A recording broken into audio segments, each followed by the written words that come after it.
ఎక్సర్సైజ్‌కి time అస్సలు లేదు madam. అయినా ఇంటి పనంతా నేనే చేస్తాను. ఇంక నాకు వేరే ఎక్సర్సైజ్ ఎందుకు? ఇలా రెగ్యులర్‌గా వింటూ ఉంటాను. పాలిసిస్టిక్ ఓవరీస్‌కి మేమేం రికమెండ్ చేస్తామో చెప్పనా? 150 minutes of moderate intense aerobic exercise per week.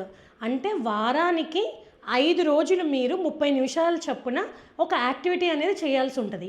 ఈ మోడరేట్ ఇంటెన్సిటీ ఎక్సర్సైజ్ అంటే ఏంటి? బ్రిస్క్ వాకింగ్ గానీ, సైక్లింగ్, స్విమ్మింగ్, డాన్సింగ్, జుంబా ఇలాంటివన్నమాట. సో, మరి మీరు రెగ్యులర్‌గా చేసే పనులు సరిపోతాయా? లైక్ మాపింగ్ ఫ్లోర్ ఇలాంటివి. మనకి మోడరేట్ ఇంటెన్సిటీ ఎక్సర్సైజ్‌లో ఏంటంటే, మన హార్ట్ రేట్ అనేది రైజ్ అవుతది. ఆక్సిజన్ యూజ్ అనేది ఇంక్రీజ్ అవుతది. అండ్ మన మజిల్స్ ఒక సస్టైన్డ్ వేలో ట్రైన్ అవుతాయన్నమాట. సో, మీరు ఎంత ఇంటి పనులు చేసుకున్నా గుడ్. మీరు ఇంటి పనులు చేసుకోండి. అది ఎవరు కాదనట్లేదు. Keep moving. కానీ మీకోసం మీకు ఒక హాఫ్ అన్ అవర్ రోజు కేటాయించుకోండి. ఈ 150 మినిట్స్ ఆఫ్ ఎక్సర్సైజ్‌తో పాటు మీరు 2 డేస్ ఆఫ్ స్ట్రెంత్ ట్రైనింగ్ కూడా చేసుకుంటే చాలా బెటర్‌గా ఉంటది.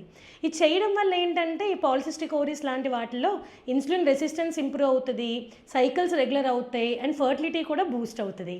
సో, ఇప్పుడు మీకు టైం లేకపోతే తర్వాత హాస్పిటల్స్ చుట్టూ తిరగడానికి టైం చూసుకోవాలి. సో, స్లోగా స్టార్ట్ చేయండి, కన్సిస్టెంట్‌గా ఉండండి. Your body will thank you.